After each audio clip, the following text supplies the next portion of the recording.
Hello, our names are Cody, Jocelyn, Riley, and Vincent, and we are going to be talking about religious tolerance of same-sex relationships in Saudi Arabia versus the United States. So today our agenda is we're going to go over some of the demographics and statistics regarding same-sex relationships in both areas. We're going to give a general overview of same-sex discriminations in the United States and in Saudi Arabia. Go over some of the socio-cultural effects in Saudi Arabia and the United States. Those go over the form of government, religious demographics, the effect of religion on acceptance of same-sex relationships in both areas, workplace implications faced in both areas, and then some recommendations for change in both areas. Also go over some of the laws regarding same-sex marriage in Saudi Arabia and the United States, and then we'll end up with a summary. So let's talk about some of the demographics of same-sex relationships in Saudi Arabia. Being that it's illegal to be LGBTQ in that community in Saudi Arabia, it's punishable by death in some areas. There are no noted statistics on the amount of LGBTQ individuals. It's a speculation right now that about 0.25% are LGBTQ individuals. In 2018 survey, 35% of the people living in Saudi Arabia did not believe that they should pass any laws to favor LGBTQ. So a lot of people believe that it should still be a crime to be of the LGBTQ community. There was not much acceptance about that. Today, there's still a lot of people fighting for equality for their rights in LGBTQ communities out there. So any states that are red over here symbolize areas where LGBTQ rights are not yet established. If you look over here in North America and South America, you can see almost every single area over here does have rights for LGBTQ, trans people, stuff like that, same-sex relationships. Whereas if you go over to the east, you see a lot of areas that don't have acceptance, and Saudi Arabia being one of those areas over there. Moving on to the United States. According to the US Census Bureau, approximately 1% of all relationships in the United States are same-sex or LGBTQ relationships. And out of that 1% of relationships, 58% of them are actually married. So I have a little statistic picture over here. There is 61.4 million opposite sex married coupled households. And there's just kind of people living together. You kind of see that. Same-sex marriage is legal in all 50 states after a bill was passed back in 2015. Over the last 7 years since that law was passed, there's been a lot of acceptance rising around that, and there's continued acceptance rising every day. There's a lot more acceptance for LGBTQ, being that it's legal here in the United States versus in Saudi Arabia. We will now look over Saudi Arabia and its governmental structure and religious culture through the perspective of religious tolerance towards same-sex relationships. We're also going to review the recommendations that we have going forwards. To start, we have to talk about the governmental structure of Saudi Arabia. Currently, it is a monarchy with the current ruler being King Solomon and the Crown Prince Mohammed Solomon, who's 36. King Solomon is 89. Mohammed Solomon has been leading the country for the past 5 years, and his father, the king, has really been seen since 2019. So he has been the driving force behind laws and change in Saudi Arabia. In 2006, there was an allegiance council founded to facilitate the royal transfer of power and ensure that it stayed within the bloodlines. And then in 2020, there was a new judicial reform put in place to codify the law, which was a big step in the deeply conservative country because their laws are based around the Quran. The prince has also been putting in place economic and social reforms within the country, and it is part of his 2030 vision to open the country up to more visitors and investments and let citizens partake in quote unquote ordinary acts of recreation and even certain vices. So looking at the statistics for the religious culture, you can see it in our graph. The majority of the population is Sunni Muslim. Islam is the second largest religion in the world, and it's noted for its diversity of culture and ethnicity. Saudi Arabia is also home to the city of Mecca, which is an important religious location and known as the holiest city since it is the birthplace of the Prophet Muhammad. This idea of it being the holiest city is definitely reflected in its laws, which Vincent will be getting to later. There is a split in Islam that happened in 632 AD. The difference between the Sunni and Shiite beliefs are stemmed from who they believe should have succeeded the Prophet Muhammad.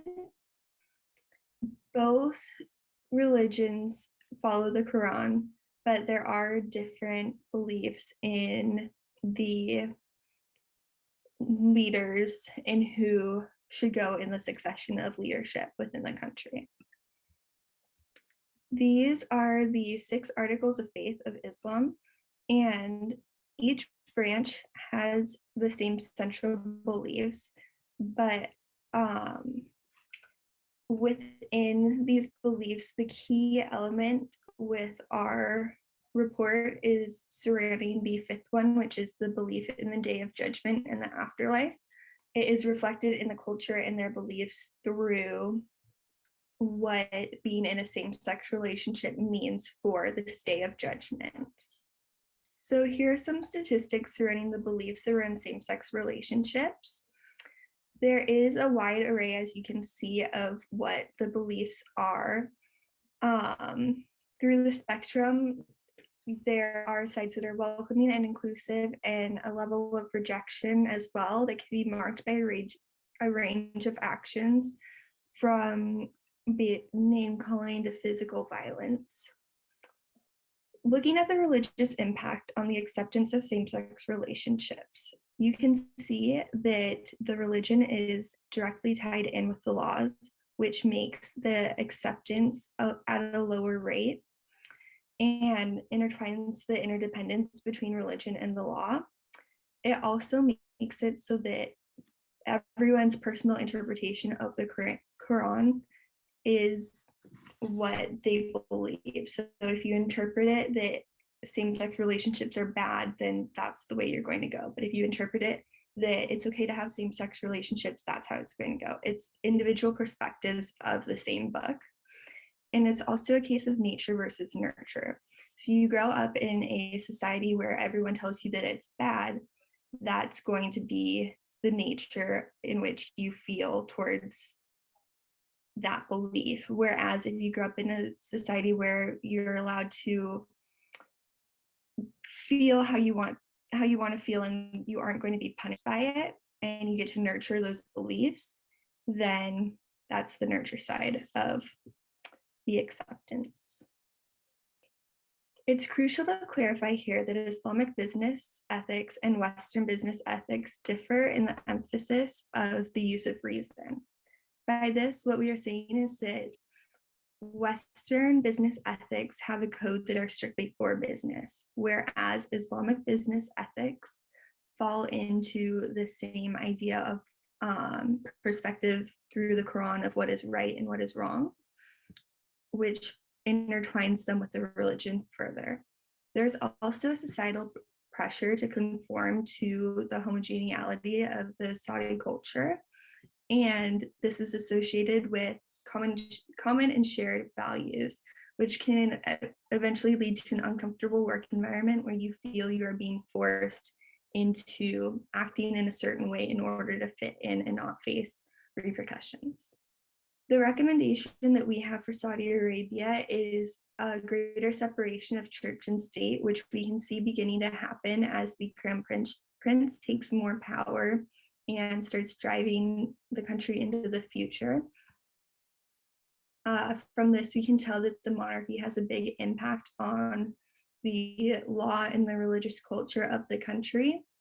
And we can hopefully see that evolve as the younger and more open rulers come into power. Next, we will be looking at the United States structure and how that affects the religious culture. We will then look at the religious culture and how that affects the workplace acceptance of the LGBTQ+ community and the rights in the workplace, and then recommendations moving forward. First, we'll look at the type of government that the United States is and see why they have the freedom that they do. In the United States, they're part of a representative democracy, which is a system of government in which citizens elect representatives who propose and vote on legislation or policy initiatives on their behalf. This allows freedom of religion and the choice to do what they see as right. Each religion has different ideas of what is right and what should be held as truth, which causes some conflict and lack of acceptance for rights for those who are part of the LGBTQ+ community. During the founding of this nation, there were documents written and steps taken to make sure that there was no mandatory religion in this country. In the first clause of the Bill of Rights, it states that Congress shall make no law representing an establishment of religion. Since there is no set religion that people are required to follow, they are able to freely choose what is best for them. As we move on, since the United States has freedom of religion, let's look a little deeper into what types of religions are practiced, seeing why some individuals are not accepting of equal treatment of those in the LGBTQ+ community. In the United States, as seen from the chart on the left, the two main groups of religious makeup are Christians and those who are unaffiliated, which means that they have no set of religion. If you look at the chart on the right, we can see that there are two main groups if unaffiliated is not counted in. Those two groups are two different white Protestants. Like mentioned in the previous slide, there are two types of Protestants who make up more than those who are affiliated. While there are many religions practiced in the United States, the main groups are unaffiliated and evangelical and mainline Protestant. Evangelical Protestants have a clear set of beliefs, as they believe that the Bible is inerrant or incapable of being wrong. They also believe that they receive salvation only through the belief in Jesus Christ. And to receive that salvation, they must accept the salvation for themselves. They also believe that they need to evangelize to tell others what the Bible says and how they accepted their salvation. On the other hand, mainline Protestants have more modernist theology. They do not believe that the Bible is inerrant, and they believe in a spiritual journey instead of accepting like the evangelicals. They believe that they need to share like the evangelicals, but they do it for economic development. A high number of evangelical Protestants believe that homosexuality is wrong and should be discouraged, as seen in this graph. Some reasons for this are because they believe that the Bible is incapable of being wrong, and they believe that it states that homosexuality is a sin. As we look a little deeper into evangelical Protestants, we see a steady change of the next generations changing their minds and becoming more unsure of what they believe. As people are becoming more aware of these issues, they have to decide what they stand for, as seen with the decreasing numbers in the don't know section and this should be discouraged section. With the increase in knowledge, people are becoming less certain of why they hold true and what should be accepted. As we move on to mainline Protestants, we see from the chart here that there are different denominations among this section of Protestants. They each have differing beliefs, but most of the denominations strongly favor same-sex marriages. This group of Protestants seem to be more open to same-sex relationships and LGBTQ+ rights than their counterpart. In 2008, 45% of mainline Protestants supported the ordination of gay and lesbian people with no special requirements. Based on those numbers and the table, we can see that the acceptance of same-sex relationships has increased over the years. With the increase in acceptance of same-sex relationships in religions, this helps with the willingness to accept new laws and policies which protect the rights of those a part of the LGBTQ+ community. This video further explains how religions are moving on to be more inclusive.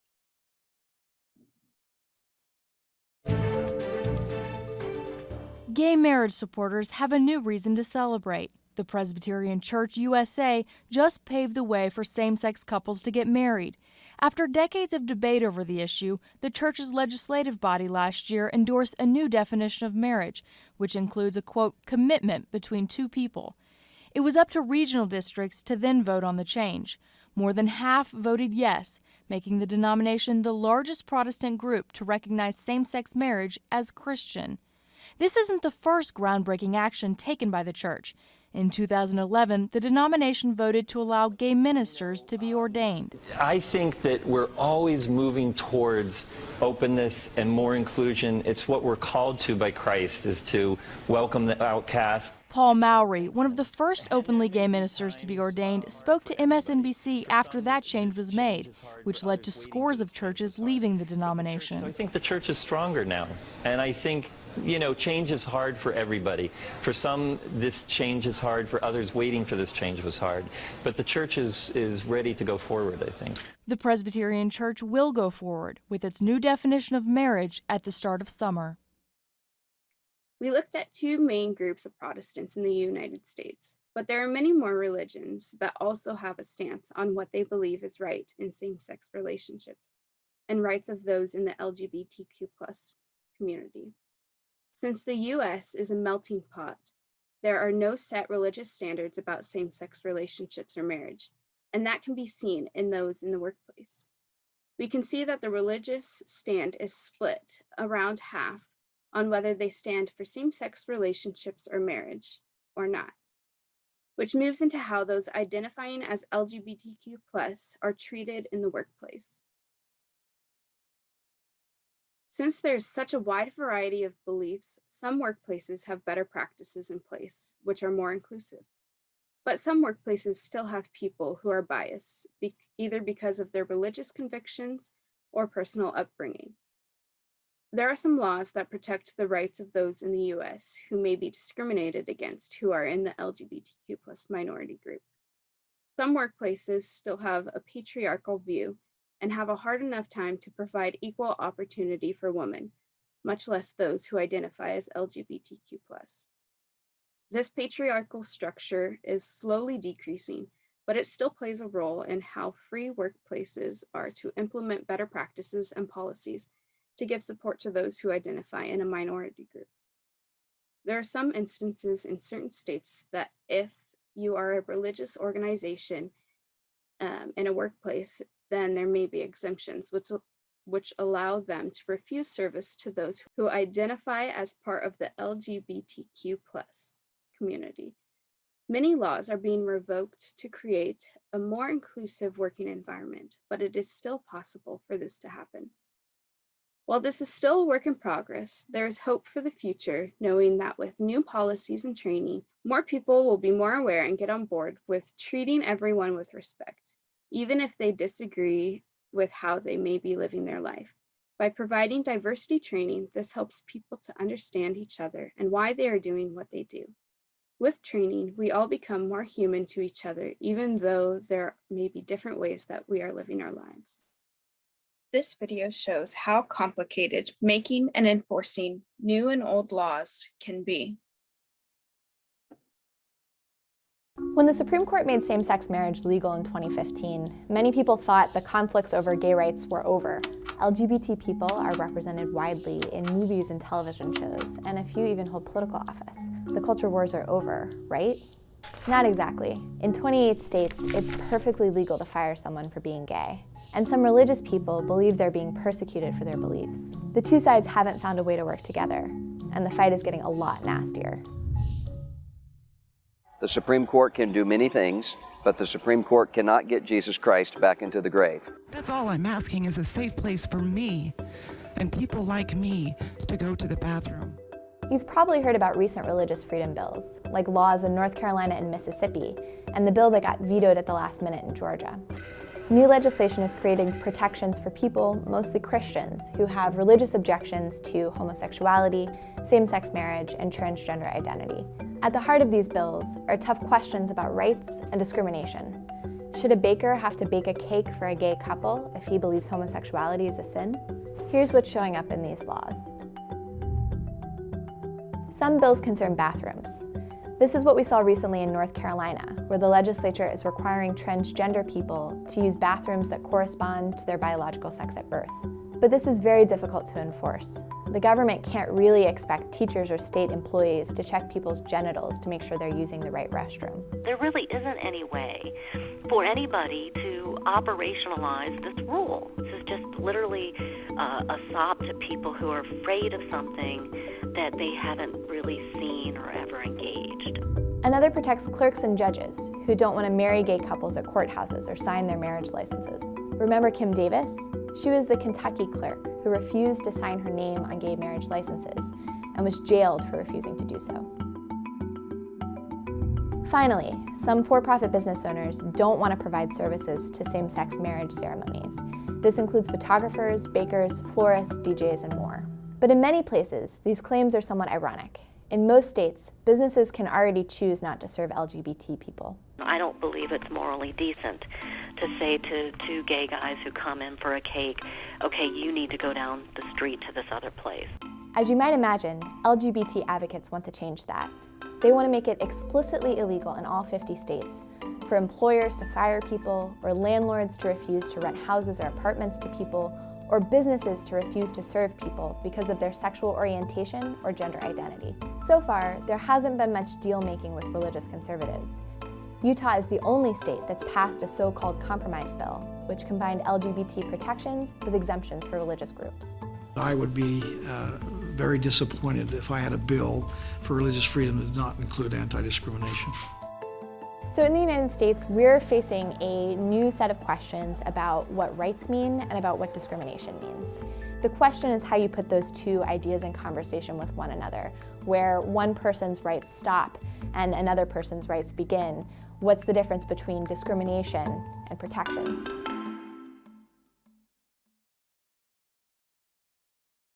Moving forward, some recommendations we think the United States should continue to pursue are to continue creating inclusive environments by communicating and implementing laws and policies which are already put into place, even if a business is exempt to follow those laws.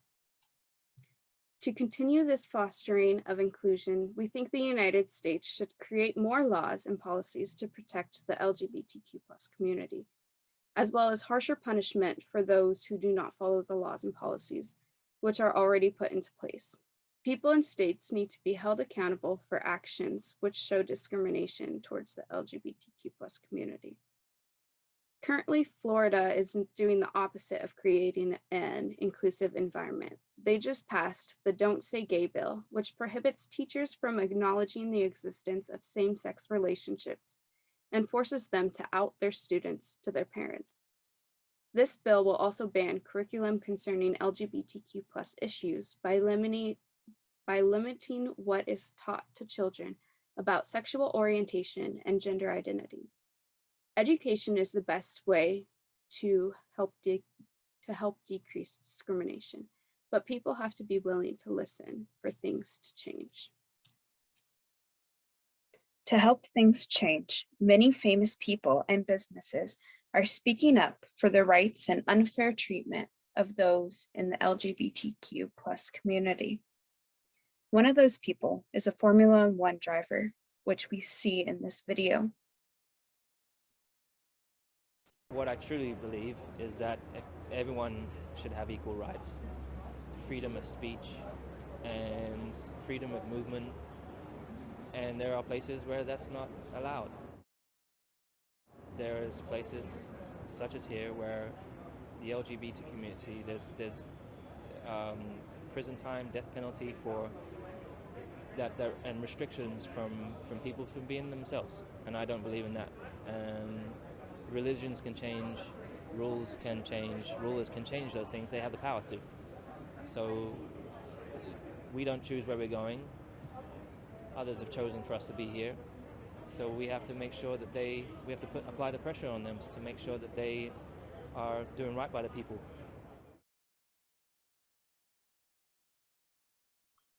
So as Jocelyn talked about, there is unfortunately a lot of discriminations through both religion and law and same-sex relationships in both the United States and Saudi Arabia. The United States has seen a lot of change within their LGBTQ communities within the last 10 years through passing the law in 2015 and stuff like that. This has prompted a lot more acceptance towards these areas, but also prompted a lot more hate from different communities as well. In Saudi Arabia, there is virtually no tolerance of LGBTQ relationships. People can be harmful both mentally and physically when finding out that you identify with that group. There's been a lot of people that have been had stones thrown at them, had rocks thrown at them, been pushed to the ground just for identifying as a member of the LGBTQ community. In terms of religion, there is discrimination of same-sex couples through the perspective of religion in both the United States and Saudi Arabia. Jocelyn talked about some of the discriminations for the United States around that. Just some religion really does not tolerate being a member of the LGBTQ group, unfortunately. Political beliefs can influence your thoughts surrounding LGBTQ. Unfortunately, that is something that we have to deal with, is politics influencing how you think about that. And then the United States is more progressive in the workplace when it comes to religious tolerance, but both places need to work on improving conditions.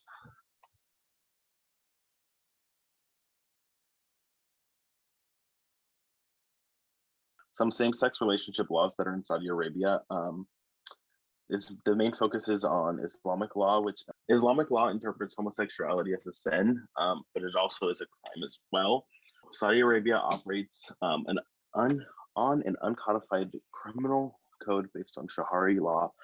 Under this framework, sex outside marriage is illegal, and Saudi Arabia has no written laws concerning sexual orientation or gender identity, but judges principles and uncodified Islamic law to sanction people suspected of having sexual relationships outside of marriage, including adultery, extramarital and homosexual sex, or other immoral acts.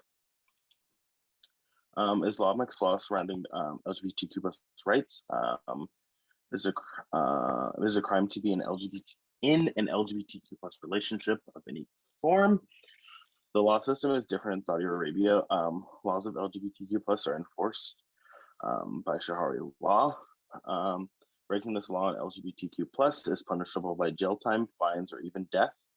In 2002, 3 individuals were killed solely due to their sexual orientation. Laws in Saudi Arabia regarding this have not changed since 1932. And there are no protection laws. Now I'm going to be talking about some of the same-sex relationship laws in the United States. The United States in 2013, the United States Supreme Court finds Section 3 of DOMA unconstitutional, which I'll be talking a little bit about in the next slide. Oregon, Pennsylvania, Kansas, and South Carolina in 2014 legalized same-sex marriage, but the Presbyterian Church votes to allow same-sex ceremonies. The United States Supreme Court in 2014 decides on a case to allow same-sex marriage in 5 states, but at that time they declined to make a blanket statement for all states. In 2015, the U.S. Supreme Court makes same-sex marriage legal in all 50 states. The court voted in a 5-4 decision that the fundamental right of marriage is guaranteed to same-sex couples by the both Due Process Clause and the Equal Protection Clause of the 14th Amendment of U.S. Constitution. This decision mandated that states allow same-sex couples to legally marry. So DOMA, or the Defense of Marriage Act, prevented same-sex couples whose marriage were recognized by their home state from recognizing that the benefits available to other married couples under federal law. And then during the Obama administration, originally had defended DOMA, but in 2011, the Justice Department changed courses and just decided to no longer continue to provide defense for this law. Recently, one law that is trying to get passed is the Equality Act. This act ensures freedom in every state to every American. This video shows the realities and hardships of the LGBTQ+ individuals from a video 1 month ago.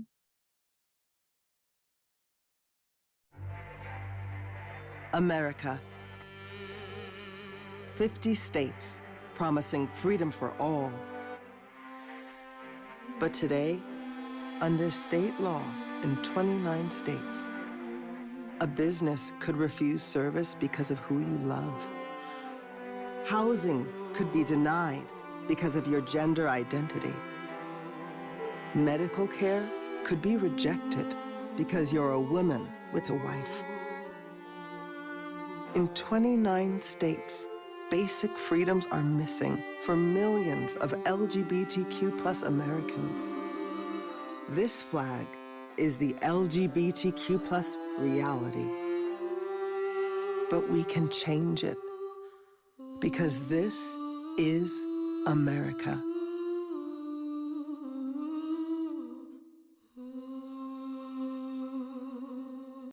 So as you can see throughout our presentation, some countries do not have some of the same LGBTQ laws that we have here in the United States. Unfortunately, there is a lot of discrimination and people have to fight for rights. As you can see in this picture here, this is an example of people fighting for their rights to express themselves freely. Through religion, law, and social acceptance, the people of Saudi Arabia have to fight every day for their rights in hopes of gaining the rights to allow them to identify as LGBTQ. As the fight for acceptance continues in Saudi Arabia, we can look at some of the neighboring countries and wonder if they too will take steps into equality and letting people express themselves freely. We thank you for your time and invite you to look into how LGBTQ is accepted in other countries, as sadly there are several more countries than Saudi Arabia that have to continue fighting for the freedom of expression. Thank you.